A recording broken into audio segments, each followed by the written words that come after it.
And my last rant for the day is Samsung is building a chip fab in Austin, Texas area in US with estimated a cost of around 17 billion. Samsung has filed 11 application for tax breaks for 11 more fabs it wants to build in Texas in the Taylor and Manor districts. It is not a done deal, but they are trying a lot to get tax breaks. 11 fabs are supposed to be built at a total investment staggering 192 billion. Samsung is expected to create 10,000 jobs if it is allowed. It will be the biggest investment in Central Texas history. 2 of the fabs are proposed in Austin, 9 in Taylor, a town of 17,000 people, 25 miles from Austin.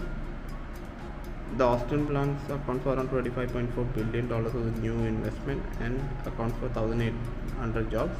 The Taylor is supposed to get $167 billion and 8,200 jobs will be created. And 9 are set to be completed in this decade, and the 2 of them are set to be completed by 2042. But the investment is a big amount. It's like half the GDP of Pakistan. Good for them, good for people who they can find a job, but I wish automation doesn't happen much. Anyway, like, share and subscribe for more such runs. Thank you.